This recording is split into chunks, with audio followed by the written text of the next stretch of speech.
A brain tumor changed my life, but not more than my relationship with God, my wife, or my family. This is a podcast to change tomorrow while understanding today. On today's episode, we'll be starting off giving you just what the purpose of this podcast is all about, a little bit about myself, but also a study that suggests a dose of oxytocin can reduce romantic jealousy in both men and women. So let's get started.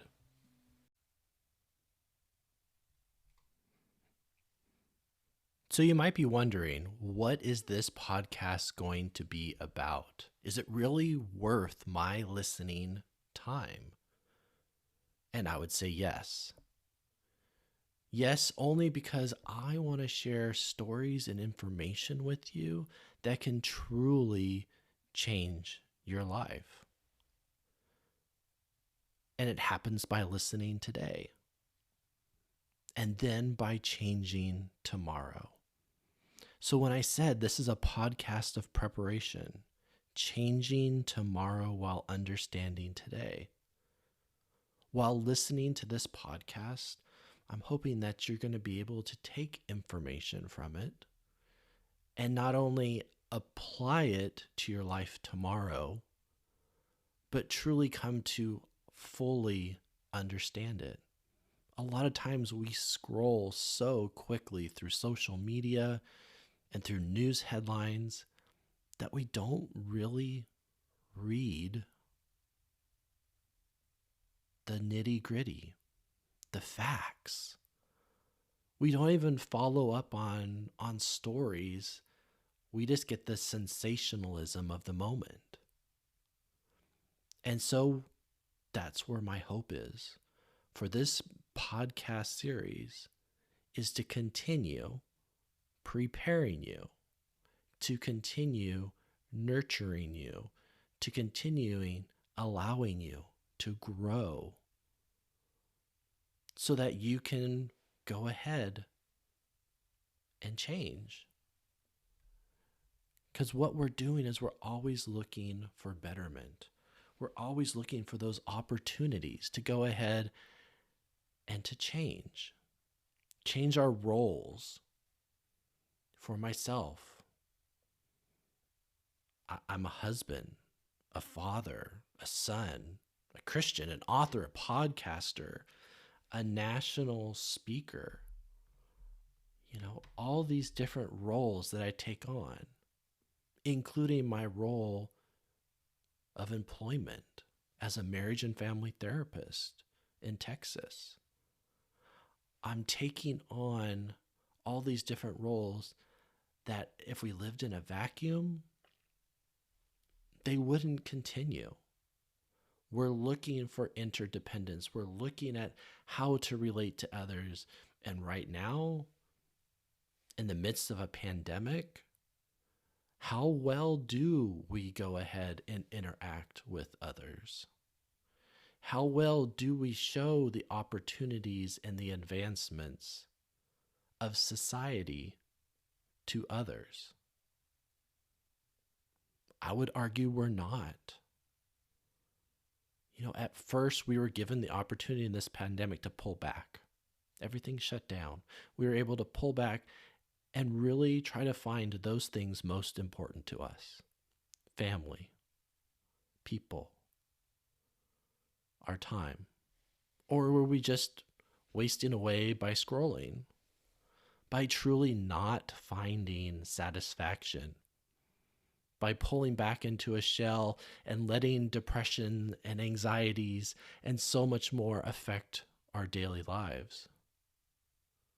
Were we struggling with relationships with a spouse or a partner that had never happened before, but because of exposure, long-term exposure, isolated long-term exposure, we had opportunities, though, to change it. And that's where, by doing remote work as a therapist, it grew exponentially because so many people we're reaching out. And I've been doing podcasts, interviews, blogs for well over 10, 12, 13 years now. But I wanted to start this series, for another day, to truly change tomorrow. There's so much that we are learning right now about our brains, about our relationships. It's an exciting time for psychology and neuroscience and so much more. We're coming to really understand how everything works, when for so long it's been a mystery. So, with this podcast,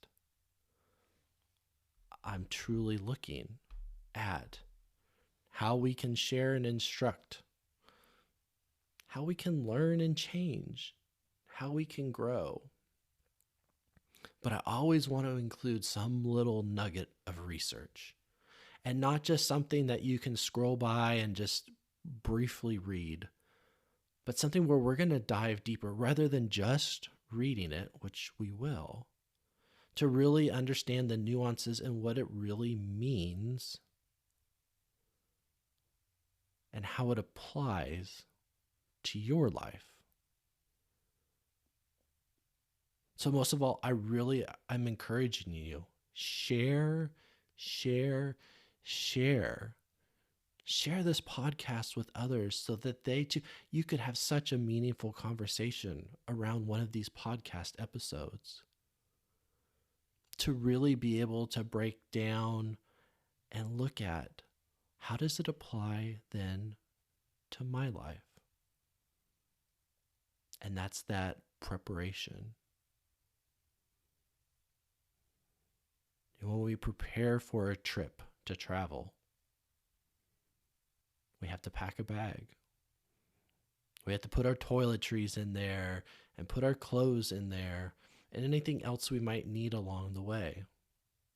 Sometimes we pack the same for a 2-night stay as long as a 7-night stay. We overpack. We don't know what to expect. But this podcast is truly an experience to prepare for what life will give you tomorrow. Now, of course, with a podcast, I'm not here to carry on a chat with someone else and pick their brains. But you get to listen to me, to be able to share with you. But if you do have questions, I would encourage you, whatever the platform is, respond to the polls, respond to the questions, respond to the comment sections. Do those things that you feel you would like to do to interact with me. Ask the questions that you haven't asked another person before. I might have a different opinion. I might have the same opinion of you. But I would love to be able to include so much of your lives here on this podcast and not just mine. Believe me, with over 20 years of experience working with people, it's one of those that there are many stories to be able to share. For you to laugh at, maybe cry at, but hopefully have reassurance that you're not alone. That this is a podcast for you.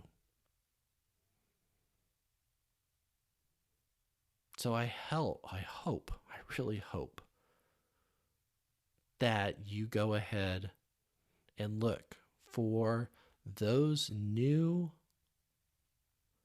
episodes that will come out on Tuesdays and Fridays. Listen to them at your leisure.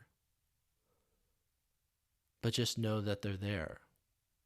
This is a big investment of my time because it's just not in recording or editing, because I do it all, and in research.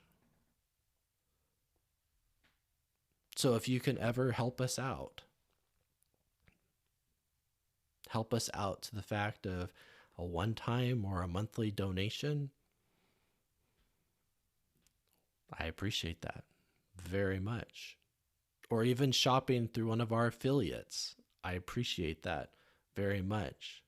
Because once again, that pays the bills. That helps. And that helps so that I can go ahead and come to you to help facilitate change.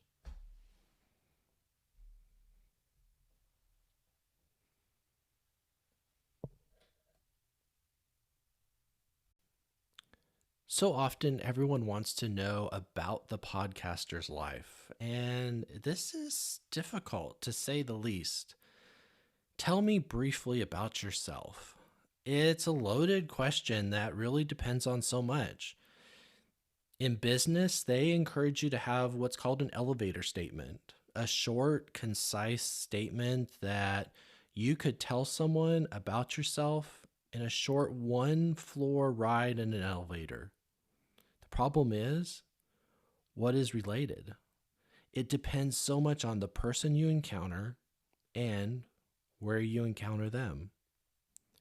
It could be in a ritzy, expensive office building with a gray-haired man in a suit, or it could be a young, athletic dog walker in your own residential building that you have seen before. So selling myself for an internet audience who I've never met before is so tough. So to tell someone I have been counseling people since 2000, people might expect an academic. But then when I tell them I've worked on installing HVAC or air conditioning systems, then their curiosity peaks. I mean, when I share with them that I was an author and a national speaker on parenting teenagers, yet was also a children's, youth, and young adult minister, those seem to fit better. My diversity of experiences definitely gives me so much knowledge that I really want to share with each and every one of you each day.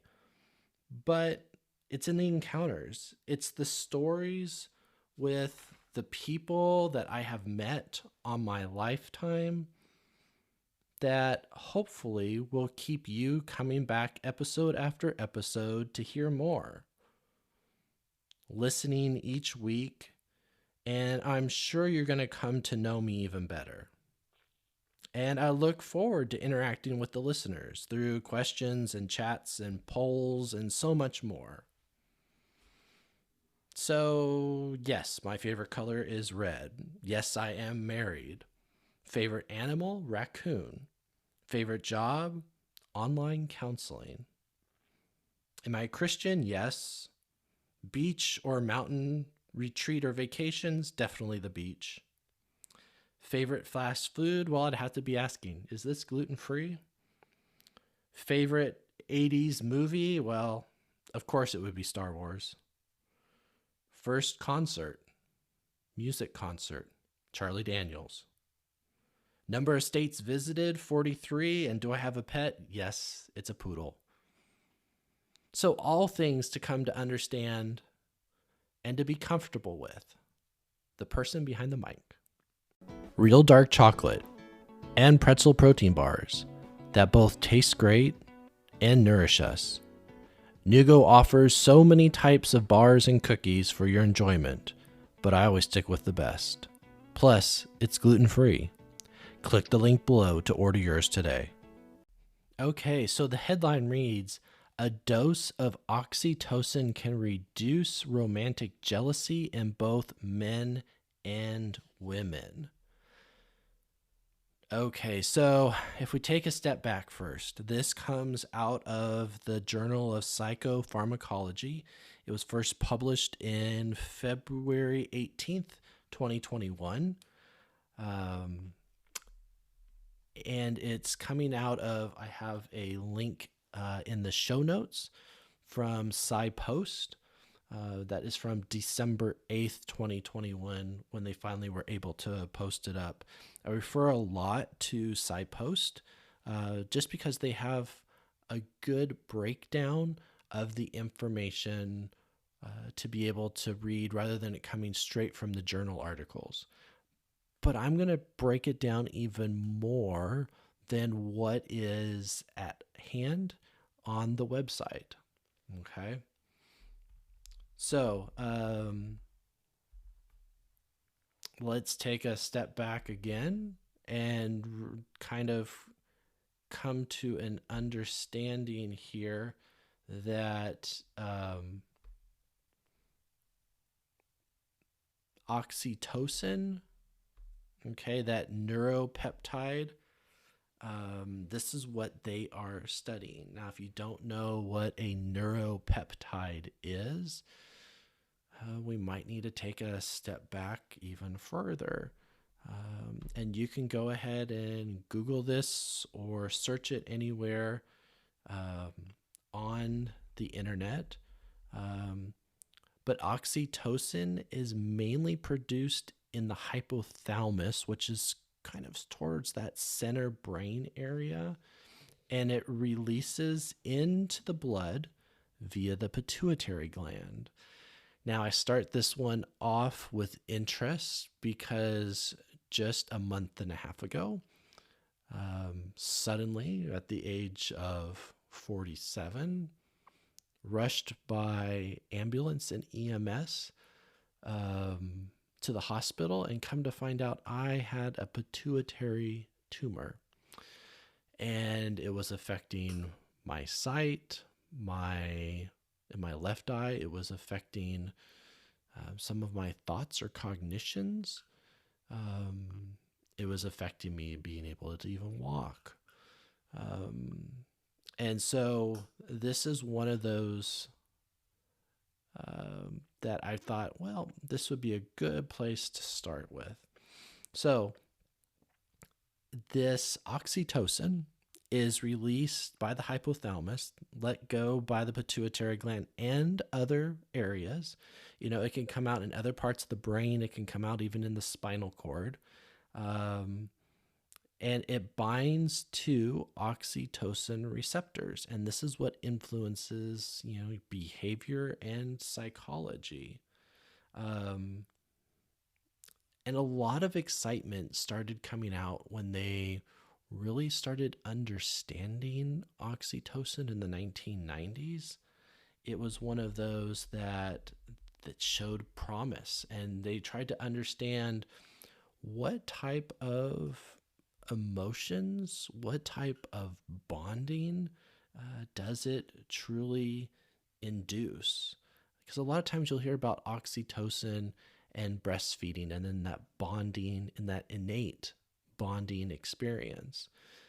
But here, researchers are really trying to probe that if you took an intranasal dose, so like a nose spray, up your nose with oxytocin, what can that do for these different types of feelings of both trust and generosity?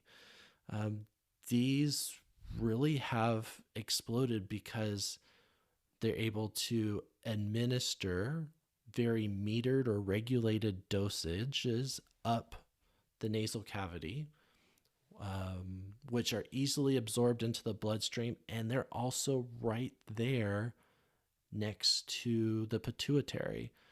I didn't know this until I went in for surgery. They went up my nose with the tubes to be able to drill little tiny holes into my brain cavity to get to the tumor. And so it was one of those that the pituitary is right there. So this absorption of oxytocin can truly help, can truly change, can truly do so much. And so that's where now they're looking at how does it affect behavior? How do these hormones rise in children, but then they're not the same in adoptive children? How secure do you form relationships under them? How does it happen under stress? And there's so much research right now involved in oxytocin. So this research here is looking at strengthening and promoting a romantic bond. Because if you didn't have jealousy, then the other side of the pendulum that swings should be about strengthening that romantic bond. It says here, jealousy is widely experienced emotion in romantic relationships and can result even in domestic violence and breakups.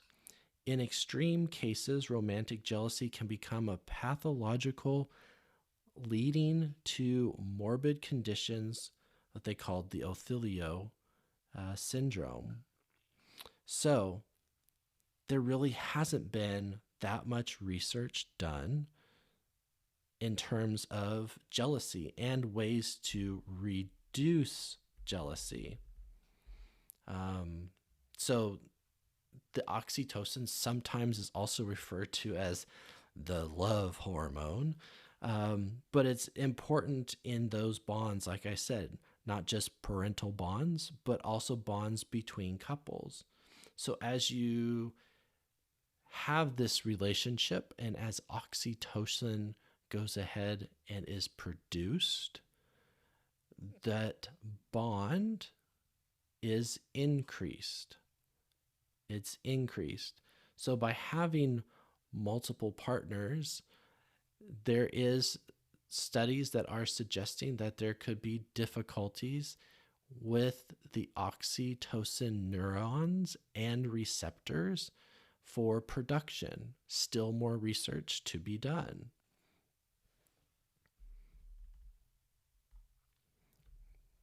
So what did they do to figure this all out, right? And this is the part where you really start breaking it down, because it was like, what type of a population do you find? And I think we've learned that immensely through the pandemic of the past few years, because sensational headlines will come across news and across our phones like crazy. But when you truly open it, look at the research, sometimes it will say an N of 12. N is your population. This is the amount of people that was in a study. When you have an N of 12, that is a very small population, right? And so you want to start looking for, typically, unless you're looking at, a great first paper on a new innovative research. But this is, we're looking at a study of 70 heterosexual couples in a stable, intimate relationship.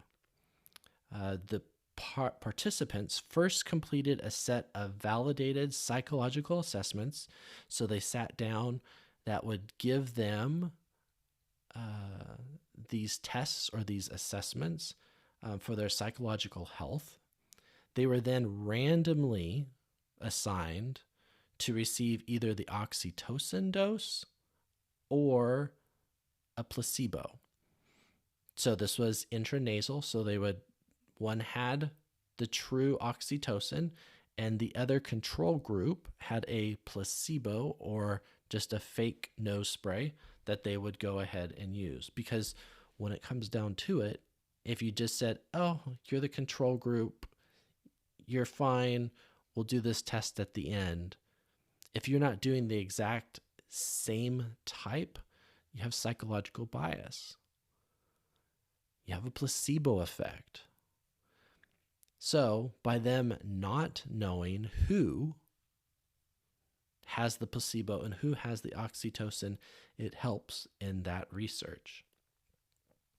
So, after they had a dose of the oxytocin or the placebo, they then completed 2 related tasks in the lab. Okay, so one task involved imagining their partner committing various acts of emotional or sexual infidelity and then rating their emotional reaction. Okay. The other task, the participants were asked to play a virtual cyberball game with their partner and a stranger. But unbeknownst to the participants, the game was pre-programmed to have a scenario that designed to evoke jealousy by systematically excluding them while the person they believed to be their partner and the stranger played together. Okay, so let's break this down again. So the first one, they asked for emotionality, right? They said, imagine, get those neurons sparking in the brain for those areas. And it's like, what would emotional or sexual infidelity be like? And then they rated that emotional response. But the second part was when they played a cyberball game, virtual, right? There was that third person or the stranger. Well, the third person allied with the other partner. So let's say husband and wife playing, husband is playing. Suddenly the stranger is allying and pitting against the husband with the wife. So they're teaming up, winning points. They're teaming up to make him lose. They're teaming up against him. And it varied upon, which one that they were advocating. And then they went ahead and looked at what happens in terms of that emotional reaction. In both tasks, though, they found that participants who received the oxytocin tended to report feeling less jealous compared to those that did not. So in that control study, or the placebo ones, they had a higher response of jealousy. And they said, this is just a first evidence in our study, but there's so much more that still needs to be happening. It's like, what about in the context of infidelity? And so that's where they want to do more research, further research. But it does support here that oxytocin helps maintain romantic bonds. But there's also a therapeutic application here. A therapeutic application of, if you had been a spouse, an ex-spouse that's been cheated on 6 times, that you have jealousy of your newest partner, what is the applications that this could be then used for this new trusting partner that hasn't cheated, that hasn't had infidelity?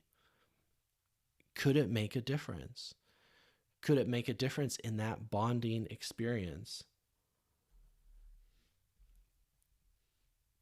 But the findings were also in line with previous neuroimaging studies. So neuroimaging, taking a picture of the brain and where the activity happens, typically in a functional MRI. So an MRI, typically, you go in the tube and it takes a picture of your brain, all in little slices. It puts it together in the computer. And there you have the image, or you have the image of like the tumor in my brain that they hopefully got out, all of it. But the functional MRI continually takes pictures, and so it can show the activity in the brain. And in the neuroimaging studies, they found that the oxytocin reduced activation in the anterior cingulate cortex when imagining infidelity. So, anterior front, the cingulate cortex. Hopefully, you can go online and type that in so you can see what part of the brain that is. Cortex is the outside of the brain, not the inner brain, but the outside. That's our higher order thinking brain. Okay. Now, this is important because, this part of the brain, this is where we ask teenagers lots of in psychological assessments for functionality tests. They found that that part of the brain doesn't continue, it continues to grow until the age of 25 at an exponential rate. Our brain never stops. We never just stop brain growth. We're always doing new things and experiencing new things and changing our brain's chemistry and our brain's connections. But this expanded growth, just like when they were infants, up until 25, this is the part that continues to grow at a rapid pace. This is why car insurance is not cheap for those under 25. It's our higher order thinking, our decision making, but also here it lowers when you imagine infidelity. So, what they're truly looking at, like I said, is there a possibility that an intranasal administration of oxytocin could be used to treat pathological jealousy? But this is just the beginning. So, what do you think? I'd be interested to know your comments in the comment section down below. Is this going too far? Is this wrong to be able to administer a drug up your nose, a hormone up your nose, to be able to change feelings towards another partner? There are some serious ethical considerations that are there that will always be there, whether it's with regular drug treatment or something else. So it's another consideration to be made. Because some people, like it said in here, some people are more prone to jealousy than others. And do you want them to have always negative experiences when it comes to attachment or love attitudes? I mean, it's something to consider. So each time on this podcast, I'm going to be exploring a topic just like today, to be able to say, truly, does a dose of oxytocin reduce romantic jealousy in both men and women? Can it make a difference? So, I wanted to leave you with this closing today.